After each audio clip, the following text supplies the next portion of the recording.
The year is 1852.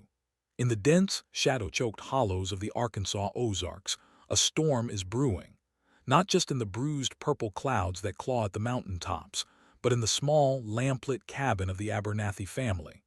Rain lashes against the rough-hewn timber walls, each drop sounding like a frantic finger tapping on the glass. Inside, the air is thick with the metallic scent of fear and the primal agony of childbirth. Martha Abernathy, her face pale and slick with sweat, screams a name into the suffocating humidity of the room, a name that is both a prayer and a curse. "Ilara," she gasps, her voice raw. "Someone fetch Ilara Kane." Her husband, Jebediah, a man whose hands are more accustomed to an axe handle than a delicate touch, wrings them uselessly, his eyes darting towards the door. The name hangs in the air, a chilling spectamen. Ilara Kane was not a woman you called upon lightly. She was the midwife, yes, the only one for 50 miles in any direction, but she was something more, something older. A keeper of secrets whispered only when the sun was high and the fires were lit. They said she could coax a stubborn babe into the world with hands as gentle as milkweed fluff. They also said she walked in the woods at night, speaking to things that had no names. They said the children she delivered were often born silent, blue, and still. Too many of them. An unnatural number. But what choice did they have? The baby was coming, and the storm was a living thing, a monster of wind and water trying to tear their world apart. It was on a night like this, a night of chaos and desperation, that Ilara Kane did her most disturbing work. As Jebediah finally threw on his oilskin coat and plunged into the screaming darkness, he couldn't shake the terrifying, cold thought that he wasn't fetching a savior. He was inviting a shadow into his home, a shadow that carried with it the horrifying stench of the grave. The story that follows is not one for the faint of heart. It is a cold case, buried by time and terror, a forbidden tale of a woman who delivered children that never lived. The community clinging to the unforgiving slopes of the Ozarks was called Whisper Hollow, though no official map ever bore its name. It was less a town and more a scattered collection of hard-lived lives, connected by muddy tracks and a shared, deep-seated suspicion of the outside world. Here, in 1852, life was governed by the seasons, the scripture and superstition. The lines between medicine and magic, between prayer and hex, were dangerously blurred. In this isolated world, Ilara Kane was an institution. She lived alone in a dilapidated cabin set deep in the woods, a place children dared each other to approach but never did.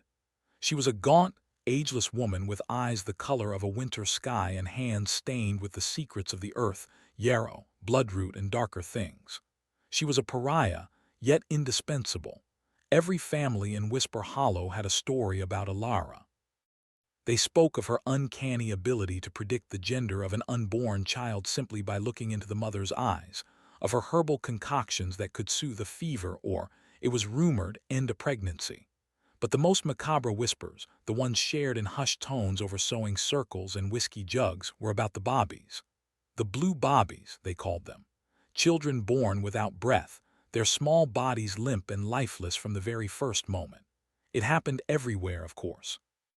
The frontier was a brutal place for infants, but in Whisper Hollow it seemed to happen with a horrifying regularity, and always when Ilara Kane was the one to catch them. The official cause was always written off as God's will, a tragic but unavoidable part of life. Yet a disturbing pattern began to emerge, a cold thread of coincidence that was too thick to ignore. One family, then another, then a third. Healthy mothers, uncomplicated pregnancies, yet the outcome was always the same. A tiny, unmarked grave in the family plot. A cradle built with hopeful hands, now gathering dust and sorrow in the corner of a silent cabin. The midwife would offer her condolences, her face an unreadable mask, before melting back into the woods, leaving behind a grief so profound it seemed to poison the very soil. Jebediah Abernathy fought his way through the maelstrom, the wind tearing at him like a physical predator. The path to Ilara's cabin was barely a memory in the blinding rain, a treacherous route of slick rock and grasping thorns. Every gust of wind seemed to whisper her name, a sibilant, chilling sound that echoed the fear in his own heart. He and Martha had already buried one child, a boy born 2 winters ago. Ilara had been there that night too. She had called it a weakness of the spirit, a soul not meant for the harshness of the world. Jebediah had accepted it then. But now, with Martha's screams still ringing in his ears, a seed of horrifying doubt was taking root. He finally saw it, a flicker of light through the trees, faint and unsteady like a captured star. Ilara's cabin. It leaned against the hillside as if the woods themselves were trying to consume it, draped in moss and shadow. He pounded on the warped timber of the door, his knuckles raw. A long moment there was only the sound of the storm. Then the latch scraped back with a sound like grinding bone. The door opened a crack, and in the sliver of space one of Ilara Kane's cold, gray eyes regarded him. "Abernathy," she stated, her voice devoid of surprise. It was a dry, rustling sound like dead leaves skittering across stone. "The child comes." It wasn't a question. He nodded, unable to speak, rain dripping from his hat. She stepped back, allowing him into the small, single room. The air inside was heavy, thick with the cloying scent of drying herbs and something else. Something metallic and vaguely sweet, like old blood. Bundles of dark leaves and roots hung from the rafters like sleeping bats. Strange symbols were carved into the wooden walls, half hidden in the shadows cast by a single tallow candle. In the center of the room, on a rough table, sat a collection of small, crudely carved wooden dolls. Dozens of them. Jebediah's gaze lingered on them for a fraction of a second too long. They were featureless, yet he felt as if they were watching him. Ilara pulled a dark, heavy cloak around her shoulders. "The bag," she murmured, more to herself than to him, picking up a worn leather satchel. She moved with an unnerving, fluid grace, a creature of the forest. As they stepped back out into the raging storm, Jebediah felt a cold dread that had nothing to do with the wind. He had invited the shadow in, and now it was walking beside him, its presence a disturbing weight in the night. The midwife was coming, and she was bringing with her the terrifying possibility of another silent birth, another small grave on the hill. The return journey was a blur of darkness and desperation. When they finally burst back into the Abernathy cabin, the scene was one of contained chaos. Martha's mother, a stout woman named Agnes, was trying to soothe the laboring mother, but her own face was a mask of anxiety. The moment Ilara Kane crossed the threshold, a hush fell over the room, broken only by Martha's ragged breathing and the howling wind outside. The midwife moved with an eerie calm, a stark contrast to the panic that permeated the air. She didn't speak, but instead placed her leather bag on a small table and began to remove its contents. There were the usual tools of her trade, clean linens, shears, a ball of twine. But there were other things, too. Small corked vials filled with dark, viscous liquids, a pouch of pungent, dried herbs, and a small, sharp-looking knife with a handle carved from bone. Agnes watched her with narrowed, suspicious eyes. The older woman was a repository of the Hollow's history, and she remembered too many nights that had ended in tears after a visit from Ilara. "The water is hot," Agnes said, her tone clipped. Ilara simply nodded, her attention fixed on Martha. She placed a cool, dry hand on Martha's forehead, and the laboring woman seemed to quiet instantly, her frantic thrashing ceasing. "Breathe, child," Ilara whispered, her voice a low hum that was almost hypnotic. "The pain is a river. You must let it carry you, not drown you." The hours that followed were a torturous passage of time. Ilara worked with a chilling efficiency, her movements precise and deliberate. She administered a few drops of a dark liquid from one of her vials to Martha, who seemed to fall into a strange, trance-like state. She was still in pain, but her screams became muted, her struggles less violent. Jebediah and Agnes could only watch, helpless, as this strange, silent woman took complete control of the most intimate and vital moment of their lives. The air grew heavier, the candlelight seemed to dim, and the feeling that they were participants in some forbidden, ancient ritual became impossible to shake. This was not a birth. It was an incantation, a summoning. And as the final moment approached, a horrifying question hung unspoken in the suffocating air. What, exactly, was being summoned into their world? The final push was met not with the robust, angry cry of a newborn, but with a profound and terrifying silence. The storm outside chose that exact moment to abate, its roaring fury replaced by the soft, mournful dripping of water from the eaves.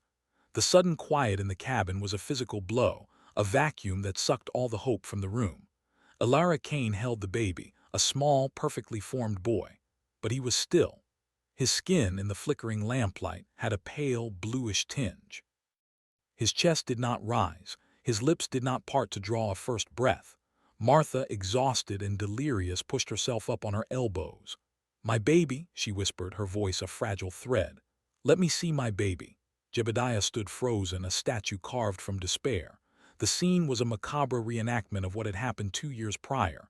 The same midwife, the same cabin, the same horrifying, silent outcome. But this time was different. This time Agnes, Martha's mother, moved. She was not a woman to be mesmerized by Elara's strange calm. Grief and suspicion ignited a fire in her. She stepped forward, her broad frame blocking Elara's path to the small basin of water. "Give him here," Agnes demanded, her voice low and trembling with rage. "Give me the child." Elara looked at her gray eyes unblinking. For a moment she held the lifeless infant closer, a strangely possessive gesture. "It is the Lord's will, Agnes," the midwife said, her tone flat. "His spirit was not meant for this world. The Lord's will has a cruel habit of following you through the door, Elara," Agnes shot back, her hand outstretched. "Give me the boy." A tense, silent battle of wills played out in the space of a few heartbeats. Finally, with a slight, almost imperceptible shrug, Elara relinquished the infant into his grandmother's arms. Agnes took the baby, her touch both firm and tender. She held him close, her face buried in the crook of his neck as if she could will her own breath into his lungs. And as she did, her fingers brushed against something on the baby's neck just below the ear. It was a small, almost invisible mark. A tiny, precise puncture, no bigger than the tip of a pin. It was fresh, and from it a single, minuscule bead of dark blood was welling. The discovery of the puncture mark sent a jolt of ice through Agnes's veins. It was a detail so small, so easily missed in the haze of grief and chaos, yet it screamed of unnatural intervention. It was not a birthmark. It was a wound. Her eyes snapped up to meet Elara Kane's, and in that moment the simmering suspicions of Whisper Hollow coalesced into a single, horrifying certainty. But what could she do? What could she say? To accuse the midwife of such a monstrous act without proof was unthinkable. It would be her word, the word of a grieving, hysterical old woman, against Elara, who, despite the fear she inspired, was still a fixture of the community. Elara met her gaze, her expression unreadable. There was no fear, no guilt, only a cold, placid emptiness. She turned away from Agnes and began to methodically clean her instruments, her movements slow and deliberate, as if nothing out of the ordinary had occurred. "The babe should be wrapped," Elara said, her back to the room. "The chill can be unkind to the newly departed." The sheer chilling banality of the statement was a slap in the face. She spoke of the dead infant as if he were a misplaced tool or a spoiled crop. Jebediah finally broke from his stupor. He looked from the mark on his son's neck to the midwife, back, and a primal rage, cold and deep, began to uncoil within him. But he was a simple man, unequipped for this kind of confrontation. His fists clenched and unclenched at his sides. The forbidden truth was right there, in the room with them, palpable and suffocating, yet it remained untouchable. Martha, seeing the tiny body in her mother's arms, began to sob, a broken, hopeless sound that filled the cabin. The dream of a family was dead for a second time. The little grave on the hill would have a new, smaller companion. Elara finished her task, packed her leather bag, and pulled her dark cloak around her shoulders. She paused at the door, her hand on the latch. "I will not ask for payment," she said quietly. "Your grief is payment enough." And then she was gone, swallowed by the pre-dawn gloom, leaving the Abernathy family to drown in a sea of sorrow and the terrifying, unspoken knowledge that their child had not simply died. He had been taken. Word of the second Abernathy baby's death spread through Whisper Hollow like a fever. It traveled on the morning mist, carried in the baskets of women heading to the creek, and exchanged in grim, knowing glances between men at the gristmill. This death felt different. The first had been a tragedy, the second felt like a pattern, a curse. The whispers about Alara Kane grew louder, more desperate. They were no longer just campfire tales to frighten children. They were the hushed, fearful conjectures of a community that felt it was under siege from within. They spoke of the other families, the Millers who lost twin girls in the spring of '49, the Pritchards whose firstborn son was delivered silent on a cold winter's night in '50, the Donahues whose daughter was born with no life in her just last autumn. In every single case, Alara Kane had been the midwife. The tally of the dead was becoming too great to dismiss. The men of the Hollow began to gather in small, angry clusters, their conversations punctuated by dark oaths and threats. But what could be done? There was no lawman in Whisper Hollow, no doctor to give a second opinion. The nearest circuit judge was a 2-day ride away, and he would surely dismiss their claims as the superstitious ramblings of uneducated mountain folk. Infant mortality was a fact of life. Who would believe that a midwife, a woman tasked with bringing life into the world, would be the one to extinguish it? The women, however, took a different approach. Their fear was quieter but ran deeper. They began to rely on old folk remedies and granny magic to protect their unborn children. They hung iron horseshoes over their doors, sewed sprigs of rowan into their petticoats, and spat when Alara Kane's name was mentioned. Pregnant women would walk miles out of their way to avoid crossing paths with the midwife, treating her as if she were the carrier of a virulent plague. The community was cleaving in two. On one side were the grieving families and the fearful, who saw a monster in their midst. On the other were the few who defended her, arguing that she was a skilled healer who was being blamed for God's cruel whims. Whisper Hollow was sick with suspicion, and the sickness was festering. The Abernathy's grief had become a catalyst, transforming a collection of macabre coincidences into a terrifying cold case that the community itself was now forced to investigate.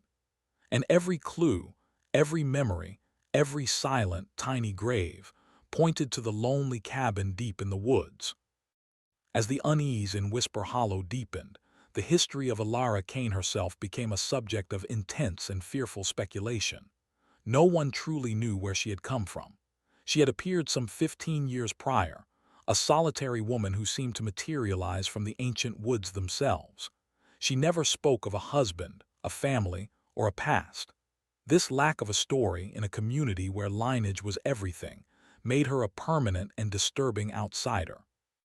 Some of the older residents recalled the woman who had lived in that cabin before Alara, a midwife named Old Woman Hemlock. Hemlock had been a true practitioner of the old ways, her knowledge of herbs and poultices considered a dark art by the more pious townsfolk. She had vanished one day without a trace, and not long after, Alara had taken up residence in her abandoned home, almost as if she had been summoned to fill the void. Had Alara been her apprentice, her secret daughter? Or something far stranger? This connection to the forbidden practices of Old Woman Hemlock only fueled the community's fear. They began to reinterpret Alara's strange habits through a new, more sinister lens. Her solitary walks in the forest were no longer seen as the gathering of medicinal herbs, but as communion with dark forces. The strange symbols carved into her cabin walls were believed to be part of some macabre ritual. The collection of wooden dolls Jebediah had seen took on a horrifying new significance in the rumors. Were they effigies? Representations of the children whose lives had been mysteriously cut short, each doll a tiny wooden tombstone. The story of the puncture mark, whispered by Agnes to a few trusted friends, began to circulate. It was a concrete piece of a puzzle that had, until now, been made entirely of feelings and fears. A pinprick, a method. It suggested not a curse or a spiritual blight, but a physical, deliberate act. This disturbing detail transformed the narrative. Alara Kane was no longer just a bringer of bad luck. She was a potential killer, a methodical predator hiding in plain sight, using the sacred act of childbirth as a cover for something truly horrifying. The question was no longer if she was responsible, but why? What was her motive? The answer to that question was a terrifying abyss that no one in Whisper Hollow was yet prepared to look into. In the autumn of 1852, a new family arrived in Whisper Hollow, their wagon laden with furniture and optimism. They were the Sullivans. Thomas, a former schoolteacher from a more settled town in the east, his wife, Eleanor, and their young son, Samuel. They had bought a tract of land on the edge of the hollow, hoping to build a life away from the growing congestion of the cities. Eleanor Sullivan was visibly pregnant, her second child due in the early winter. They were a stark contrast to the insular families of the hollow. Thomas was educated and articulate, Eleanor refined and skeptical of the old-world superstitions that governed her new neighbors. They represented progress, a new way of thinking, and their arrival was a stone tossed into the stagnant, fearful pond of the community. At first, they were oblivious to the dark undercurrents. They found the local people reserved but polite. It was Eleanor, during a visit to the small, makeshift general store, who first felt the chill. When she inquired about a midwife for her impending delivery, the storekeeper's wife fell silent, her eyes darting around as if the walls might be listening. She reluctantly gave Alara Kane's name but did so in a hushed, warning tone. "There are stories," the woman said, refusing to elaborate further. This vague, unsettling response only piqued Eleanor's curiosity. She began to gently probe, asking questions of the women she met. Most were evasive, their answers clipped and fearful. But eventually she found her way to Agnes Abernathy. Agnes, still raw with grief, saw in Eleanor's intelligent, questioning eyes a potential ally, someone who might see the truth without the fog of superstition. In the dim light of the Abernathy cabin, with the empty cradle still sitting in the corner like a shrine to a ghost, Agnes told Eleanor everything. She spoke of the blue bobbies, the chilling pattern of deaths, and the unsettling calm of the midwife. And then, her voice dropping to a near whisper, she described the tiny, horrifying puncture mark on her grandson's neck. Eleanor Sullivan listened, her initial skepticism slowly dissolving into a cold, creeping dread. She was a modern woman, a believer in science and reason. But the story Agnes told was too detailed, the pattern too consistent, to be dismissed as mountain folklore. She placed a protective hand on her own swollen belly. She was an outsider who had unwittingly moved her family into the heart of a macabre cold case, and the prime suspect was the only woman who could deliver her child. Eleanor shared Agnes's horrifying story with her husband Thomas. He listened intently, his brow furrowed with concern. As a man of letters and logic, his first instinct was to seek a rational explanation. "My dear," he said, trying to soothe her, "the conditions here are primitive. Infant mortality is tragically high. These people are isolated and prone to superstition. It's possible they've simply found a scapegoat for their grief." But Eleanor was not so easily swayed. The detail of the puncture mark had lodged in her mind like a splinter of ice. "It's not just superstition, Thomas," she insisted. "It's a specific detail repeated. Agnes saw it with her own eyes. It suggests a method and action. It's not magic, it's murder." The weight of her words hung in the air of their half-built home. The idea was monstrous, almost too dark to contemplate. But as an outsider, Thomas was in a unique position. He wasn't bound by the generations of fear and silence that paralyzed the other men in the hollow. He decided to investigate, not with threats or accusations, but with quiet observation and careful questions. He began spending more time at the gristmill and the blacksmith's forge, listening to the men's conversations. He learned the names of the families who had lost children: Miller, Pritchard, Donahue, Abernathy. He cross-referenced the dates of the deaths with the seasons, the weather, any local sicknesses. He found no discernible pattern except for one constant, lurking variable: Alara Kane. His investigation took a more disturbing turn when he sought out Jebediah Abernathy. He found the man splitting wood, his movements mechanical, his eyes hollowed out by grief. At first, Jebediah was reluctant to speak, but Thomas's calm, respectful demeanor slowly earned his trust. Jebediah recounted the night of his son's birth, his voice thick with sorrow and rage. He described the midwife's strange, emotionless behavior and the unsettling atmosphere in the cabin. Then he told Thomas something new, a detail he had almost forgotten in his grief: the collection of small, carved wooden dolls he had seen on Alara's table. Dozens of them, Jebediah said, his axe resting on the chopping block, just sitting there, watching. The image sent a shiver down Thomas's spine. It was a creepy, macabre detail that seemed to corroborate the darkest suspicions. These weren't just the ramblings of a superstitious community. This was a collection of eyewitness accounts, each one adding another layer to a horrifying and unbelievable truth. The midwife was not just a healer, she was a collector of something far more sinister. The wooden dolls became the focal point of Thomas Sullivan's quiet investigation. The image was so profoundly disturbing, so out of place, that it felt like a key to the entire mystery. What could they possibly signify? He considered the possibility that they were simply a folk art hobby, a harmless pastime for a lonely woman. But in the context of the silent births and the community's terror, that explanation felt naive and insufficient. He thought of old European folklore, tales of puppets and effigies used in dark rituals to represent a person, to bind their spirit or cause them harm. Could Alara be engaged in some form of macabre, forbidden witchcraft, using the dolls as stand-ins for the infants she delivered? The thought was chilling, a step into a world of superstition he had always dismissed. Or was the explanation more psychological, more grounded in a twisted human pathology? Perhaps the dolls were trophies. A horrifying, tangible record of her victims, each featureless carving a monument to a life she had stolen at its very beginning. This possibility was, in its own way, even more terrifying. It moved the story from the realm of the supernatural to the cold, hard reality of a serial predator. As winter began to tighten its grip on the hollow, Aliner's time grew near. The Sullivans' anxiety mounted with each passing day. They felt trapped. The nearest town with a proper doctor was a 3-day journey over treacherous, snow-choked mountain passes, an impossible trip for a woman in her final weeks of pregnancy. They were stuck in Whisper Hollow, with its dark secrets and its singular, terrifying midwife. The community's fear and paranoia were now a constant, palpable presence. Families would shutter their windows at night, and the once communal spaces of the hollow grew quiet and empty. The story of the dolls, which Thomas had shared only with his wife, had somehow leaked out, likely from a guilt-ridden Jebediah.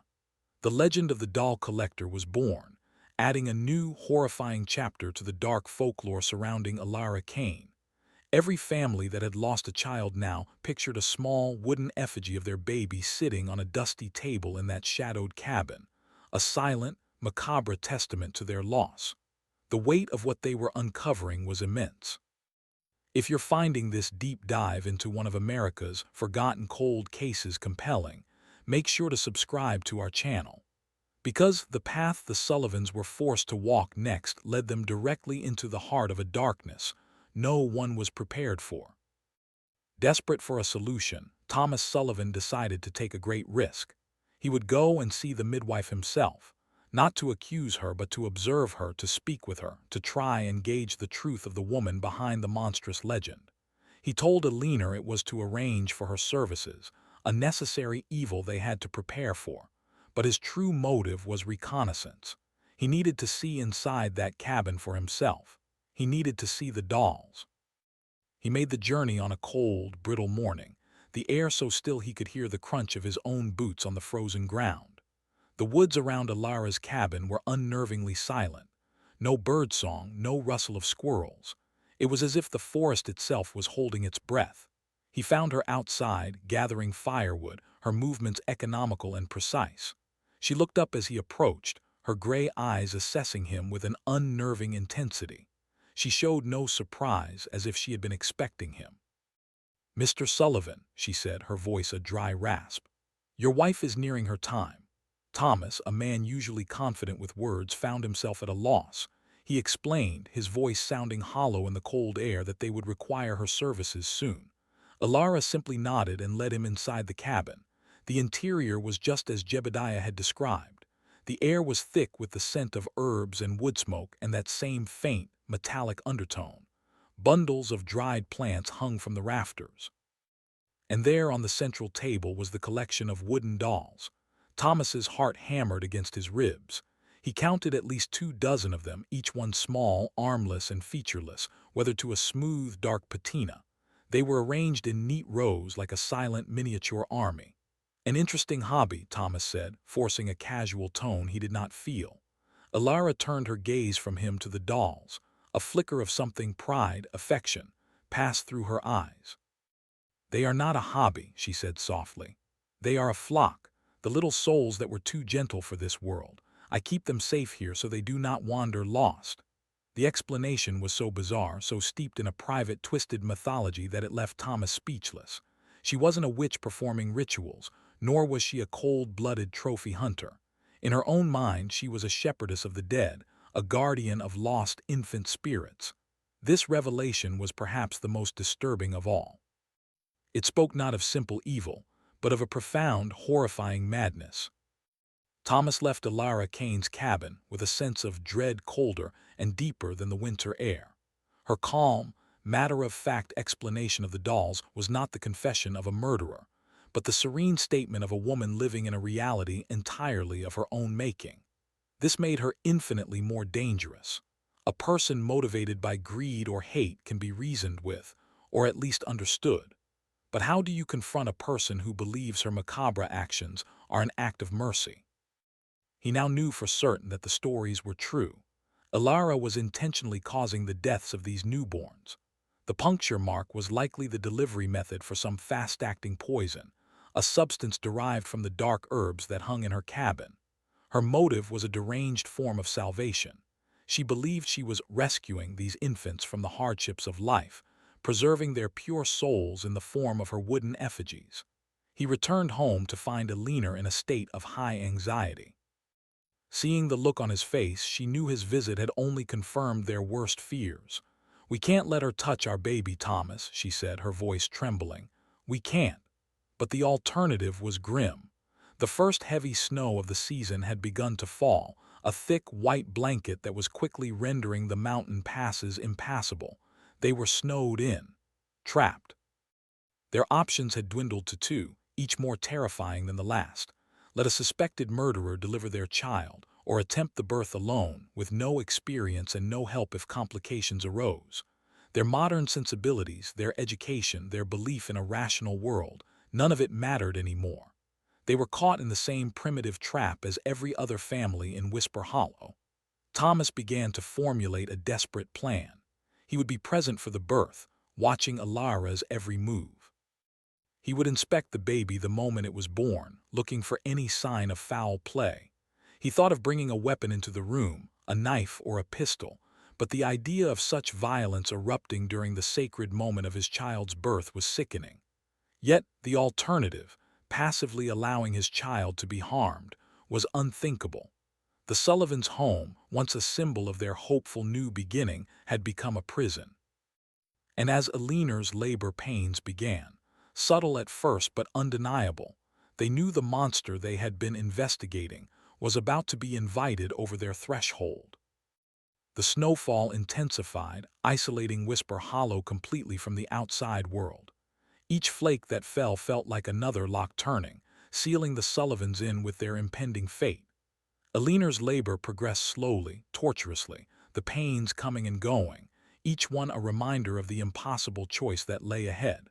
For 2 days they held off, hoping for a miracle, that the snow would stop, that the labor would be swift and easy, that they wouldn't need to make the call. They boiled water and tore strips of linen, preparing to face the ordeal alone.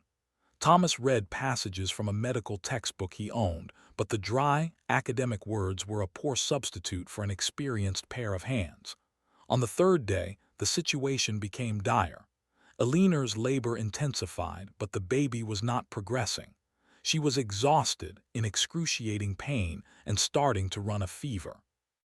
Thomas, his face etched with fear, knew that his pride and his suspicions were now a luxury they could no longer afford. A complicated birth on their own would almost certainly mean losing both his wife and his child. His rational mind, the very thing that had allowed him to see the horrifying truth of Alara Kane, now told him that they had only one terrible chance. He had to fetch the midwife. As he prepared to venture into the snowstorm, he and Alina shared a look of grim understanding. He pulled a small, sharp paring knife from the kitchen drawer and slipped it into his coat pocket. It wasn't a plan, but it was a promise that he would not stand by and watch his child be harmed. He then instructed Alina in a low, urgent whisper to feign extreme weakness after the birth, to keep her eyes closed but to listen. To listen for his signal, for any sign of a struggle. It was a desperate, flimsy strategy, born of sheer terror. Leaving his laboring wife and young son in the cabin, Thomas Sullivan stepped out into the white, silent world. The journey to Alara's cabin was a nightmarish trek through knee-deep snow. The world was muffled, devoid of sound, which only amplified the frantic beating of his own heart. He was not just a husband going for help. He was a man walking knowingly into a predator's territory, hopping to lead her back to his home and somehow, against all odds, protect his family from her. When Alara Kane arrived at the Sullivan cabin, she brought with her a chilling aura of calm that was in stark contrast to the escalating panic within. She moved through the snow-dusted room like a specter, her gray eyes taking in the scene with an unnerving lack of emotion. She wasted no time on pleasantries, immediately turning her attention to Alina, who was now weak and delirious with fever. Thomas stood by the fireplace, his hand never straying far from the knife hidden in his pocket. He watched Alara's every move, his senses on high alert. He was a sentinel, a guard at the threshold between life and death. The midwife worked with her usual unsettling efficiency. She administered a herbal concoction to Alina that seemed to ease her pain and focus her energy. She spoke to her in low, murmuring tones, her voice a strange, hypnotic drone. Thomas found himself struggling against the woman's powerful presence. It was easy to see how other families, in the grip of fear and desperation, had succumbed to her authority, entrusting their fates to her entirely. But Thomas held onto his suspicion like a talisman. He watched as she laid out her tools on a small table. The linens, the shears, the vials of dark liquids. He saw the small, bone-handled knife and his stomach tightened. This was the moment of truth. The battle for his child's life was about to be fought not with shouts and blows, but in the tense, silent spaces of this small, lamplit room. The hours crawled by. The only sounds were Alina's strained breathing, the crackle of the fire, and Alara's soft, whispered instructions. Thomas remained a statue of vigilance, his gaze locked on the midwife's hands. He was looking for the slightest deviation from her routine, the moment she might reach for a hidden pin or a poisoned cloth. He felt as if he were in a waking nightmare. The snow continued to fall outside, erasing the world, leaving only this single charged space where a miracle and a potential murder were about to unfold simultaneously. The air was thick with unspoken intentions, a battlefield of hope and horrifying suspicion. And as Alina gave one final, desperate push, a new sound entered the room, the thin, wavering, but undeniably alive cry of a newborn baby. A girl. Relief, so powerful it almost buckled Thomas's knees, washed over him. But he knew this was not the end. It was only the beginning of the most dangerous moment of all. "A healthy girl," Alara announced, her voice flat as she deftly cleaned the infant. The baby's cries were strong, filling the cabin with a sound of pure, unadulterated life. For a fleeting moment, Thomas allowed himself to feel a wave of pure joy. He looked at Alina, who was limp with exhaustion but had a weak smile on her face. Their daughter was alive. She was healthy. But his vigilance did not waver. The most critical part of his desperate plan was yet to come. He watched as Alara swaddled the baby in a clean linen cloth. This was the moment. According to Agnes Abernathy, the harm came swiftly, subtly in the moments after birth. "Now," Alara said, turning from the child, "we must perform the blessing, to protect her from the lingering spirits of the woods." She reached into her leather bag. Thomas's hand tightened on the knife in his pocket. His heart pounded a frantic rhythm against his ribs. This was it. The ritual, the cover for her macabre work. Alara did not produce a pin or a needle. Instead, she brought out a small clay pot containing a dark, thick paste that smelled of damp earth and bitter almonds. She also produced a single, smooth, white stone. "The old ways are the best ways," she murmured, more to herself than to anyone else. "A ward against the ague and the wasting sickness." She approached the swaddled infant. Thomas tensed, ready to spring forward. He took a half step, placing himself between Alara and the small cot where the baby lay. "What is that?" he demanded, his voice sharper and louder than he intended. Alara looked up at him, her gray eyes holding his. There was no malice in them, only a placid, unnerving certainty. "It is a poultice of protection, Mr. Sullivan, a tradition as old as these hills. It is applied to the fontanelle to seal the spirit within, to keep it safe from those who would steal it." Her explanation was, once again, steeped in her own bizarre folklore. But Thomas didn't care about her intentions or her twisted beliefs. He only cared about the substance in that pot. The bitter almond smell was a red flag, a classic sign of cyanide, a poison easily derived from the kernels of certain wild fruits. He had no proof, but his gut screamed that this blessing was a death sentence. "No," Thomas said, his voice firm and unwavering. He moved to stand directly in front of the cot, physically shielding his newborn daughter from the midwife. "You will not touch her with that." A flicker of something crossed Alara Kane's face. It wasn't anger or fear, but something closer to confusion, as if a simple, irrefutable law of nature had just been violated. Her ritual had been interrupted. Her process had been broken. "The child will be vulnerable," she insisted, her voice taking on a harder edge. "The first night is when the shadows are hungriest. You would deny her this protection." "She has our protection," Thomas countered, his hand now visibly resting on the handle of the knife in his pocket. "Your services are no longer required, Mrs. Kane. You may gather your things and go." A heavy, dangerous silence descended upon the room.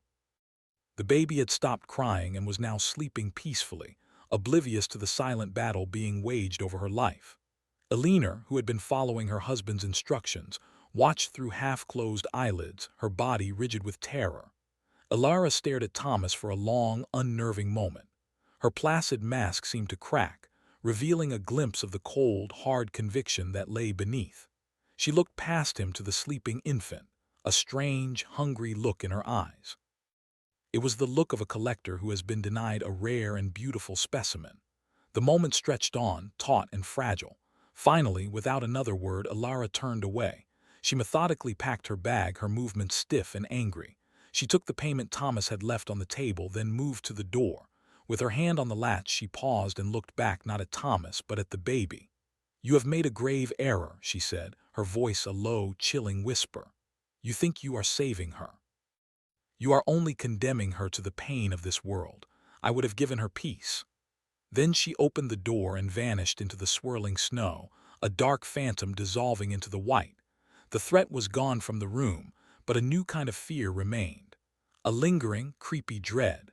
They had won the battle, but Alara's final, haunting words suggested that the war for their daughter's soul was far from over. In the days that followed, a fragile peace settled over the Sullivan home, but it was a peace haunted by the shadow of what had almost happened. They named their daughter Rose, a symbol of beauty and life in the midst of a harsh, unforgiving winter. Every cry she made, every breath she took, felt like a victory against the darkness that lurked just outside their door. But they could not relax. Alara Kane's parting words echoed in their minds. They lived in a state of heightened alert, starting at every creak of the floorboards, every gust of wind that rattled the windows. Thomas took to sleeping with a loaded rifle by his bed, and they never left baby Rose alone, not even for a moment. As the snow began to melt and news of the Sullivan baby's successful birth spread through Whisper Hollow, it was met with a mixture of shock, relief, and renewed suspicion. For the first time in recent memory, a child delivered by Alara Kane had survived. And not just survived, but thrived. The Sullivans' defiance had broken the pattern. It was the proof the community had been desperately seeking. The story of how Thomas had stood up to the midwife, how he had refused her blessing, became a legend whispered around every hearth. He had done what no other man had dared to do. The fear that had paralyzed the Hollow for so long began to slowly, tentatively, transform into anger. The grieving fathers, Jebediah Abernathy, John Pritchard, Samuel Miller, began to meet, their sorrow now sharpened with a thirst for justice. They spoke of the dolls, of the puncture marks, of the strange, bitter-smelling poultice. The pieces of the Macabre puzzle were finally fitting together, and the picture they formed was one of unimaginable evil. The question was no longer what had happened to their children, but what they were going to do about it. There was still no formal law in Whisper Hollow, but there was a more ancient, more brutal form of justice: mountain justice. And for the first time, the men of the Hollow were seriously considering dispensing it upon the midwife in the woods. The community was a tinderbox of grief and rage, and the Sullivans' survival had just struck the match. The tipping point came from an unexpected source. Jebediah Abernathy, hollowed out by the loss of his two sons, had become a man obsessed. He spent his days in a stupor of grief and his nights wandering the edges of the woods, tormented by the memory of his children's silent births. One moonless night, fueled by whiskey and a desperate need for answers, he did what no one had ever dared to do. He walked to Alara Kane's cabin with the intention of burning it to the ground. He carried a torch and a heart full of hate. As he approached the clearing, however, he saw a faint light in the cabin window and heard a low, rhythmic sound. It was a soft, humming chant. His rage gave way to a chilling curiosity. He crept closer, peering through a grimy pane of glass. What he saw froze the whiskey in his veins. Alara Kane was sitting at her table, surrounded by the silent army of wooden dolls. In her hands she held a new one, its wood pale and freshly carved. As she hummed her strange, mournful tune, she was carefully, methodically, painting its featureless face with a dark, reddish liquid. From a small, uncorked vial on the table, she took a single drop of the liquid on her fingertip and anointed the doll's head. Jebediah watched, mesmerized and horrified, as she then took a long, sharp pin from a leather pouch, heated its tip in the candle flame, and gently, precisely, pushed it into the base of the doll's neck. The symbolism was unmistakable. It was a macabre baptism, a reenactment of the very act that had stolen the lives of the Hollow's children. Jebediah stumbled back from the window, a cry of horror catching in his throat. This was not a woman grieving for lost souls. This was a predator reliving her kill, performing a ritual to consecrate her trophies. He fled back to the Hollow, his plan of arson forgotten, replaced by a need to bear witness. He burst into the blacksmith's forge, where several of the other men were gathered, and in a torrent of frantic, terrified words, he told them what he had seen. The ritual with the doll and the pin was the final, irrefutable proof. It was a confession, acted out in the terrifying privacy of her own madness. The time for whispers and suspicion was over. The men of Whisper Hollow now had their certainty, and with it, a singular, unified purpose: retribution. The story of Jebediah's horrifying discovery spread like wildfire. The dam of fear and inaction that had held the community in check for years finally broke, releasing a flood of righteous fury. This was no longer a matter for a distant circuit judge. This was a wound in the heart of their community, and they would be the ones to cauterize it. Thomas Sullivan found himself in a difficult position. As an educated man, his instinct was to seek formal, legal justice. But he knew that was an impossibility here. The evidence they had, stories of puncture marks and a vision of a strange ritual scene through a window, would never hold up in a court of law. He also knew that the anger of these men, left to fester, could erupt into a chaotic, violent mob. He argued for caution, for a plan. He proposed that they confront Alara not as a lynch mob, but as a group of citizens demanding answers.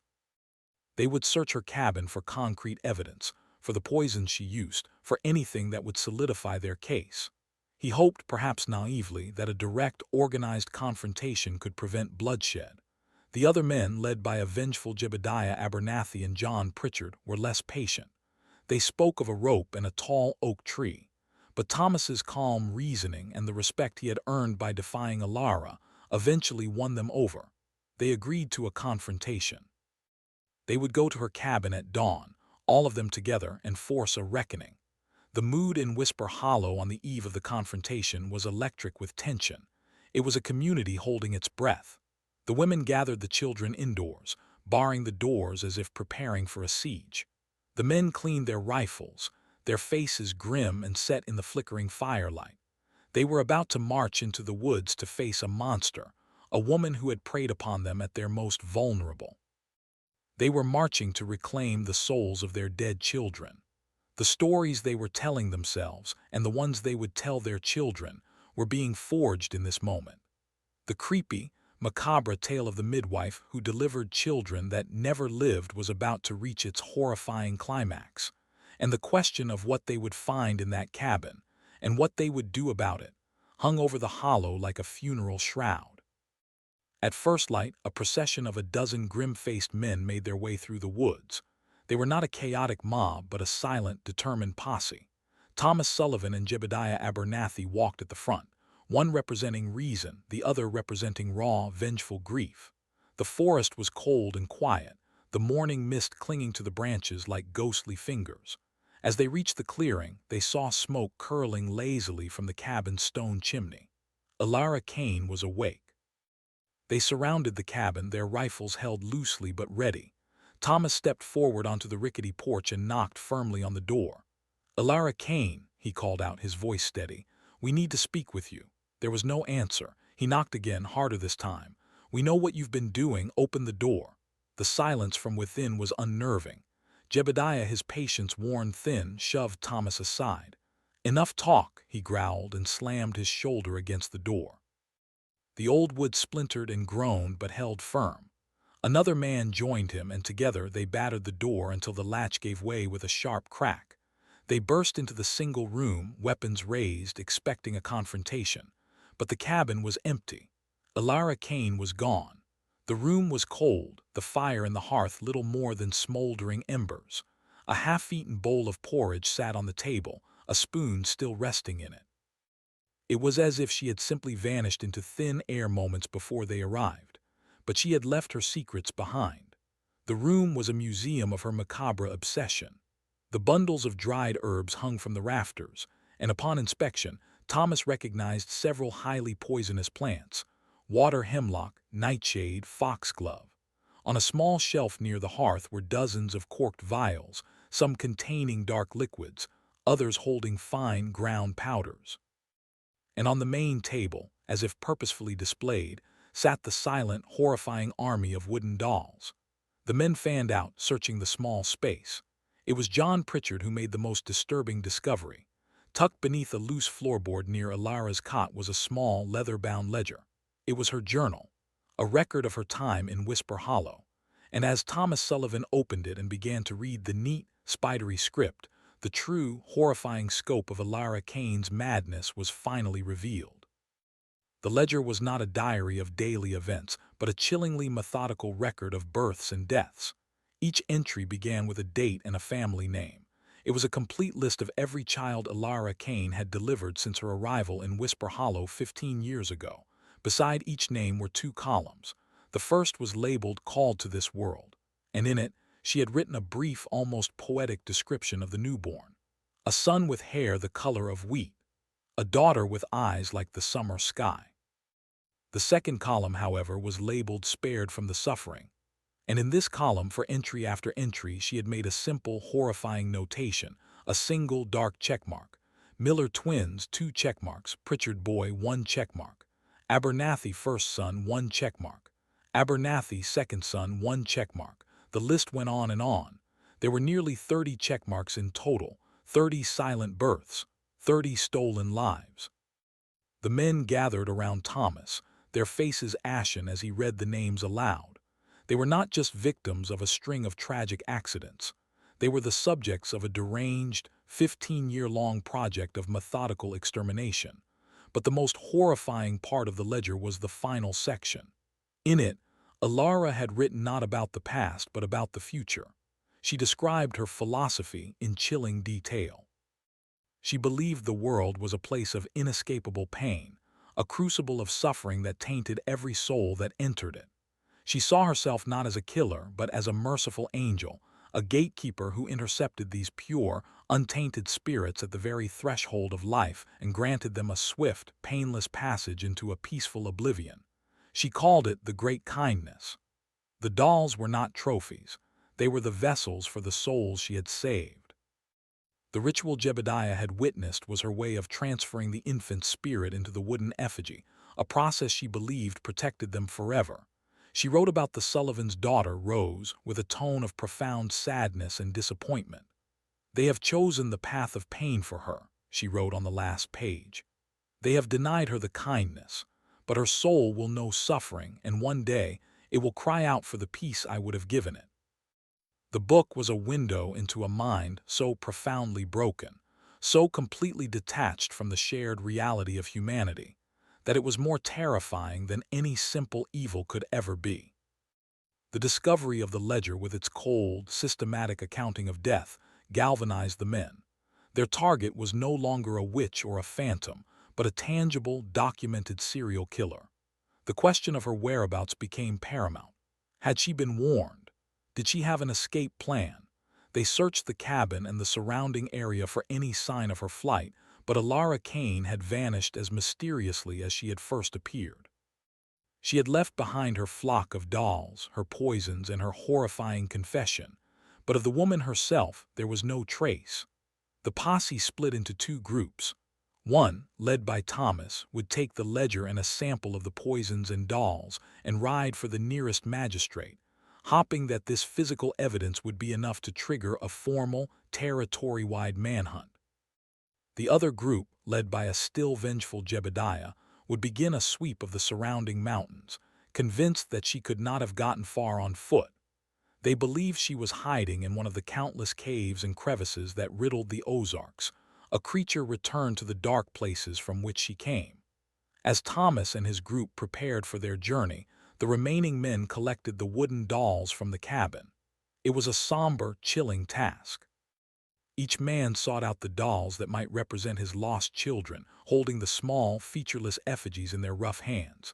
It was a bizarre and heartbreaking funeral.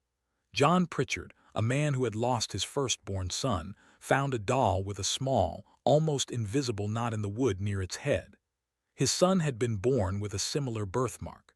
The detail was so specific, so personal, it shattered any remaining doubt. These were not generic carvings.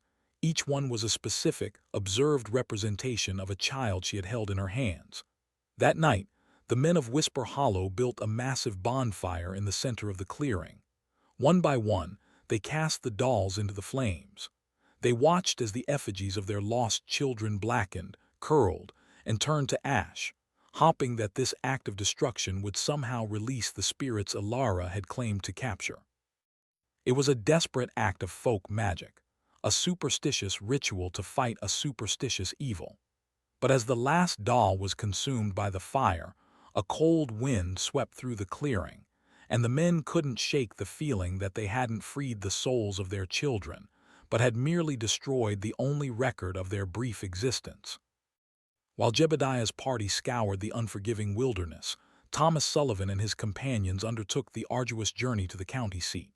For 3 days they rode, the ledger wrapped in oilskin and tucked safely in Thomas's saddlebag. It felt like a cursed object, its weight far heavier than mere paper and ink. When they finally arrived, they presented their case to Circuit Judge Isaac Blackwood, a stern, pragmatic man of the law. At first, Blackwood was deeply skeptical. A midwife murdering infants and trapping their souls in dolls sounded like the plot of a Gothic penny dreadful, not a matter for a court of law. He listened with a weary patience as Thomas laid out the story, the pattern of deaths, the puncture marks, the confrontation, and the abandoned cabin. But when Thomas produced the ledger, the judge's demeanor changed. He ran his finger over the neat columns, the names of the families, the chilling checkmarks. This was not folklore. This was evidence. The samples of the poisons and the one doll they had saved from the fire further solidified the case. Judge Blackwood issued a warrant for the arrest of Alara Kane on multiple counts of murder. He organized a party of marshals to accompany Thomas back to Whisper Hollow and to begin a formal, official search. The news sent a ripple of validation through the community. Their unbelievable horror story had been believed. The law was finally on their side.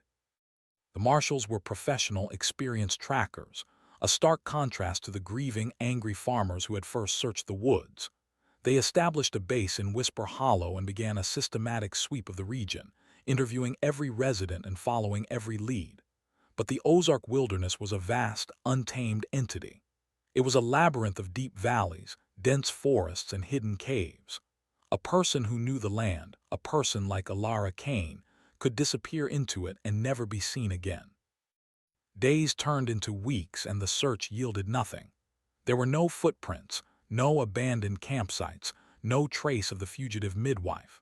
It was as if the earth itself had opened up and swallowed her whole.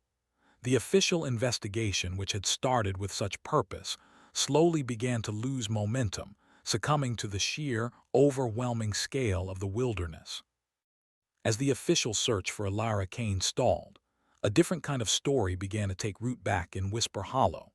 The fear of the woman was gradually replaced by the fear of her ghost. With no body and no capture, Alara transformed from a flesh-and-blood killer into a supernatural boogeyman, a vengeful spirit doomed to haunt the woods where she committed her horrifying crimes. Travelers reported seeing a gaunt, shadowy figure moving through the trees at dusk near the site of her abandoned cabin. Children whispered that if you stood by an infant's cradle on a moonless night, you could hear Alara's hypnotic humming on the wind. The story became a cautionary tale, a piece of macabre local folklore used to frighten children into obedience. Be good, or Alara Kane will come and spare you from the suffering. Her crime was so monstrous, so far outside the bounds of normal human behavior, that it was easier for the people of Whisper Hollow to process it as a supernatural event rather than the work of a human being. The Sullivans, however, could not afford the luxury of mythologizing their tormentor. For them, the threat remained very real. They lived with the constant, low-grade fear that Alara was still out there, hiding in the woods, watching them, waiting for an opportunity to finish what she had started. They became prisoners in their own home, their daughter Rose never allowed out of their sight. The joy of her birth was forever tainted by the knowledge of the woman who had tried to murder her in her first moments of life. The psychological toll was immense. Elinor suffered from terrible nightmares, waking in a cold sweat, convinced she had seen Alara's face peering through the window. Thomas became paranoid and overprotective, his once optimistic view of the world shattered. The hope and promise that had brought them to Whisper Hollow had curdled into a daily struggle against fear and trauma. The community, in a way, had found a grim sort of closure by turning Alara into a ghost story. But for the Sullivans, there was no closure. The cold case was a living entity, a constant, menacing presence in their lives. They knew better than anyone that the monster of Whisper Hollow was not a spirit. She was a woman, and she was still missing. The seasons turned, and the story of Alara Kane began to fade from a pressing crisis into a chilling local legend. The marshals eventually abandoned their search, officially declaring her presumed dead, likely perished from exposure in the harsh Ozark winter. Her cabin was eventually torn down, the wood repurposed or burned, as if the community were trying to physically erase the stain of her memory from the landscape. But you cannot untell a story. The tale of the child-taker midwife became inextricably woven into the identity of Whisper Hollow. Families moved away, unable to live with the ghosts of their past. New settlers were warned away by the dark reputation the place had acquired. The hollow, which had always been isolated, began to shrink, to wither. The grief and paranoia had poisoned the community's spirit, and it was slowly dying. The ledger, Alara Kane's horrifying confession, was kept by the county clerk, filed away in a dusty archive, a forgotten testament to an almost unbelievable crime. The official record listed nearly 30 infant deaths attributed to her, but the true number was likely higher. How many other blue bobbies had been delivered in the surrounding hills, their deaths unrecorded and unquestioned? How long had she been practicing her great kindness before she ever arrived in Whisper Hollow? The scope of her crimes was a horrifying, bottomless unknown. This case, buried in the annals of a remote Arkansas county, represents one of the earliest and most disturbing examples of a medical serial killer in American history. A predator who used a position of ultimate trust to commit the ultimate betrayal. Her methods were insidious, her motive a twisted form of religious or philosophical delusion. She was a monster hiding behind the guise of a healer, a wolf who convinced the sheep she was their shepherd. If you are captivated by these forbidden histories and want to support our deep dives into the dark corners of the past, now is the perfect time to subscribe to the channel. The search for Alara Kane may have ended, but the echoes of her crimes reveal an even more disturbing layer to this macabre story. Years later, long after the Sullivans had moved away and Whisper Hollow had become little more than a collection of decaying cabins, a discovery was made that added a final, horrifying postscript to the story of Alara Kane. A hunter, tracking a deer deep in a part of the forest that was rarely explored, stumbled upon a hidden cave, its entrance obscured by a thick curtain of ancient vines. Curiosity piqued, he pushed his way inside. The cave was shallow, little more than a deep rock shelter, but it was clear that it had once been inhabited. There was a crude fire pit, a collection of pottery shards, and a rotting bedroll made of animal skins. It was a perfect hideout, a place where someone could have survived the winter undetected. But it was what he found at the back of the cave that made his blood run cold. Tucked into a small, dry crevice in the rock wall was a collection of objects. There were more bundles of dried herbs, several small, corked vials, and a worn leather pouch. Inside the pouch was a set of carving tools and a single sharp pin with a fire-blackened tip, and next to them, arranged in a neat, careful row, were three more small wooden dolls. They were carved from a different wood, cruder, more hurried than the ones found in her cabin. They were unfinished. It was undeniable proof that Alara Kane had not perished in the wilderness. She had survived. She had found a new home in the darkness of the cave and had continued her work. The three unfinished dolls raised a terrifying question. Had she found new victims? Had she, after fleeing Whisper Hollow, managed to insinuate herself into another isolated community, another unsuspecting family, and practiced her great kindness on three more innocent children? Or were these dolls something else? Preparations for a future that was never realized? The hunter, a man who had grown up with the legend of the child-taker Midwife, knew exactly what he had found. He fled the cave, leaving the dolls and the carving tools where they lay, as if he were afraid to touch the cursed objects. He told no one of his discovery, fearing that to speak of it would be to reawaken the evil that had once plagued the region. The discovery in the cave reframes the entire narrative of Alara Kane's disappearance. She was not a victim of the wilderness, but its master. She had successfully evaded one of the most extensive manhunts in the territory's history by simply melting into the landscape she knew so well. She had lived, perhaps for months or even years, just a few miles from the community she had terrorized, a hidden predator watching from the shadows. The three unfinished dolls are a deeply disturbing loose end in this already macabre cold case. They represent a chilling extension of her crimes beyond the known confines of Whisper Hollow. It's possible she found work as an itinerant healer, moving between isolated homesteads, her reputation unknown. In the vast, unrecorded history of the frontier, three more infant deaths would have been a statistical whisper, easily attributed to disease or misfortune. There would have been no pattern to detect, no community to compare notes. She could have continued her horrifying work indefinitely, a phantom killer drifting along the edges of civilization. Another, perhaps more unsettling, possibility is that the dolls represented her unfinished business. Did one of them represent Rose Sullivan, the child who had been condemned to suffering? Was Alara planning in her madness to one day return and correct the mistake the Sullivans had made? To finally grant the child the peace she had been denied? This thought casts a long, dark shadow over the Sullivans' escape. They may have left Whisper Hollow behind, but perhaps they never truly escaped Alara Kane. The final doll in the cave, according to the hunter's unspoken memory, was larger than the others. It was not the size of an infant, but of a small child. This creepy detail suggests a horrifying evolution in her delusion. Was she beginning to believe that her kindness should be extended not just to newborns, but to any child she deemed to be suffering? The thought is almost too horrifying to contemplate. The cave, and its disturbing contents, suggests that the evil of Alara Kane did not end with the bonfire of the dolls. It simply went dormant, waiting. The legacy of Alara Kane extends far beyond the boundaries of Whisper Hollow. Her story, though largely forgotten by mainstream history, serves as a chilling case study in the pathology of a certain type of predator. She embodies the angel of death archetype, a caregiver who kills those in their charge under the guise of mercy.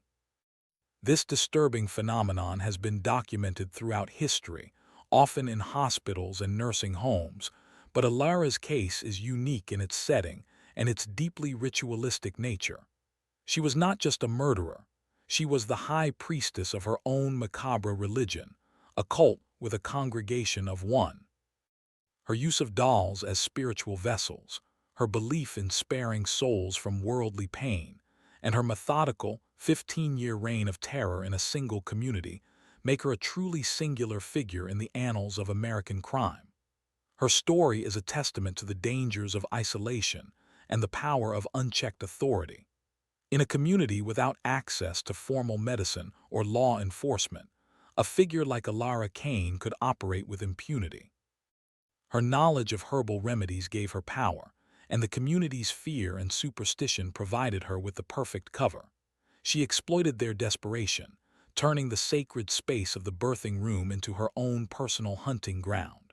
Her crimes were the ultimate violation of trust, a perversion of the role of midwife from a bringer of life to a deliverer of death. The story also serves as a powerful reminder of how easily the truth can be buried. Were it not for the skepticism of outsiders like the Sullivans and the courage of a grieving mother like Agnes Abernathy, Alara's horrifying pattern may never have been uncovered. Her reign of terror could have continued for another decade, her victims dismissed as tragic but unavoidable losses. The silent dead of Whisper Hollow owe their belated justice to those who dared to question, to investigate, and to confront the evil that was living in their midst. What was the ultimate fate of Alara Kane? The historical record provides no definitive answer, leaving her story suspended in a state of chilling ambiguity. Did she eventually perish in her lonely cave, a victim of the same harsh wilderness that she had so expertly navigated? Or did she, after a time, move on, changing her name and insinuating herself into a new, unsuspecting community, leaving another, undiscovered trail of tiny graves and wooden dolls in her wake? The possibility that she escaped justice entirely is perhaps the most disturbing aspect of this cold case. It's conceivable that she lived out the rest of her natural life, dying as a seemingly harmless old woman, her hands stained with the blood of dozens of infants, her secrets taken with her to the grave. The thought of her growing old, surrounded by a new collection of her flock, is a truly horrifying image. There are, of course, other, darker possibilities. The men of Whisper Hollow were not known for their forgiveness. Jebediah Abernathy's party searched the woods for weeks.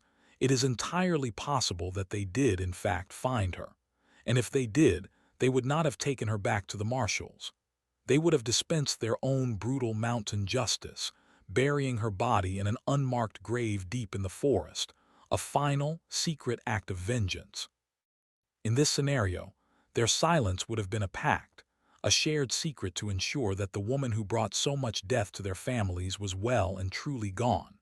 This theory would explain the abrupt end of the search parties and the lack of any further sightings. It would provide a grim, off-the-books closure to a story that the official record left hauntingly open.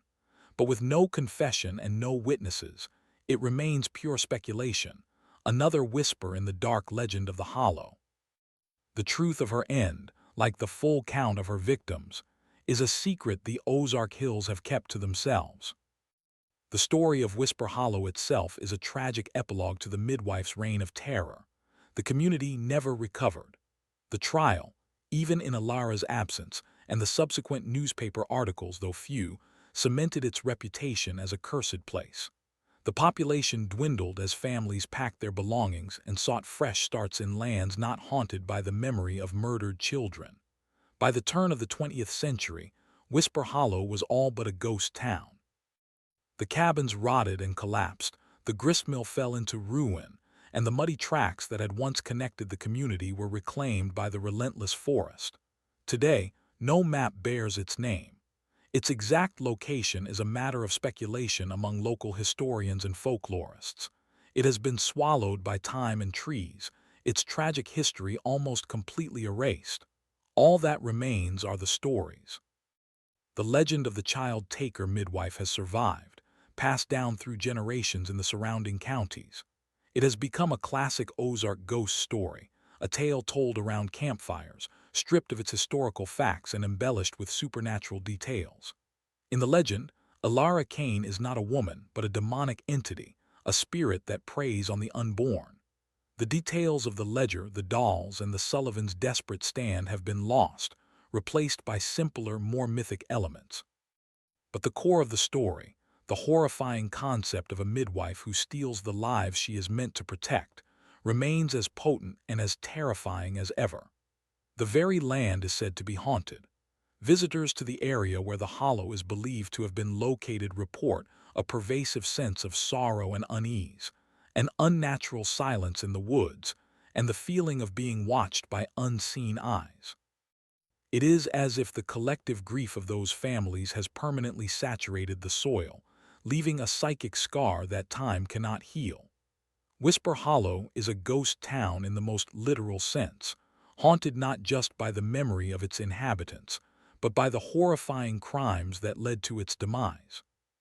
The central, unanswered question of this entire macabre affair is why?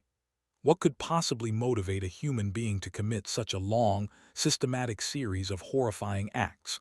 The ledger provides a glimpse into Elara Kane's twisted rationale, her desire to spare children from suffering, but it doesn't explain its origin. Was she born with a mind that lacked the fundamental capacity for empathy? Or was she herself a victim of some unspeakable trauma that shattered her perception of the world and drove her to her monstrous philosophy? We can only speculate. Perhaps she had lost a child of her own, a tragedy so profound that it warped her mind, convincing her that a swift death at birth was a more merciful fate than a life that could be snatched away at any moment.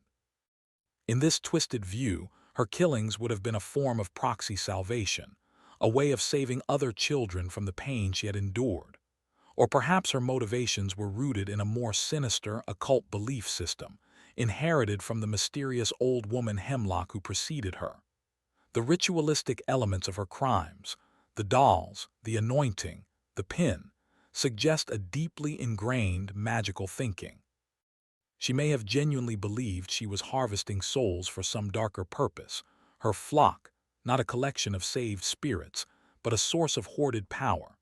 This explanation pushes the story into the realm of the truly forbidden, suggesting a darkness that goes beyond mere psychological delusion. Without her capture, without a confession or a trial, we are left with only the disturbing evidence of her actions. The why remains locked away in the mind of a woman who vanished into history. This ambiguity is, in many ways, the most unsettling part of her story. It is easier to comprehend a monster that kills for hate or for gain, but a monster that kills for love, however warped and perverted that love may be, is a far more disturbing and incomprehensible entity. Elara Kane remains an enigma, a human black hole whose motivations are as dark and as deep as the unlit caves of the Ozarks.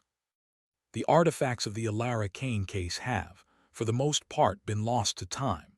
The ledger, once held as evidence, is believed to have been destroyed in a courthouse fire in the late 1800s, a common fate for historical records of that era.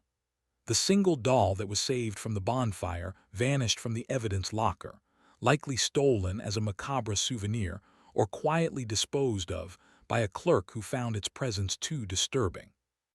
All that is left is the story itself, a cold case that survives only in oral tradition and in a few scattered, sensationalized newspaper clippings from the period. But there is one final, creepy detail that suggests a part of Elara's legacy may have physically survived. The story goes that after the hunter discovered the cave in the early 20th century, he eventually confided in his son, telling him about the dolls he had found. The son, a man with a taste for the macabre, allegedly returned to the cave years later. He found no trace of any human habitation, save for a single object, half buried in the dirt floor. It was one of the three crude, unfinished wooden dolls. According to local legend, the man took the doll home. It became a dark heirloom, a cursed object passed down through his family, a tangible link to the region's most terrifying historical event. The family is said to have been plagued by misfortune, mysterious illnesses, financial ruin, and an unusual number of stillbirths and infant deaths in their own lineage. It was as if the doll carried the midwife's curse with it. Whether this story is true or simply another layer of folklore added to an already terrifying tale is impossible to know. But the idea that one of Elara Kane's soul vessels might still exist somewhere, sitting on a dusty mantelpiece or locked away in an attic trunk, is a profoundly disturbing thought. It suggests that her evil was not fully purged by the fire, but that a small, malevolent piece of it continues to linger in the world, a silent, wooden witness to the children who never lived. The story of Elara Kane and the silent children of Whisper Hollow is a chilling journey into a dark corner of American history. It is a story about the fragility of life on the frontier, the dangers of isolation, and the terrifying ways in which the human mind can break. It is a cold case that is frozen in time, its central mysteries, the true number of victims, the ultimate motive, and the final fate of the killer, likely never to be solved. Elara Kane has become a ghost, a legend, a name whispered to evoke a sense of primal dread. But it is crucial to remember that she was a real person. Her victims were real children whose potential lives were extinguished in their very first moments. The grief of their families was real, a wound that festered and ultimately destroyed an entire community. The wooden dolls, the ledger, the pinprick wounds, these were not elements of a campfire tale. They were the tools and trademarks of a methodical predator who operated for 15 years with terrifying success. Her story forces us to look into the abyss, to confront the uncomfortable truth that monsters are not just creatures of folklore. They are often the people we trust the most, hiding in plain sight, their darkness concealed behind a mask of normalcy. In the end, the most enduring legacy of the midwife of Whisper Hollow is a sense of profound and lingering unease. The image of that lonely cabin, the silent rows of wooden dolls, the chillingly calm woman who believed murder was an act of mercy, these things stay with us. They remind us that sometimes the most horrifying stories are the true ones, and they leave us with one final haunting question. How many other Elara Kanes are out there, lost to history, their macabre work hidden in the forgotten records of other isolated, silent places? The truth, we suspect, is that we will never know.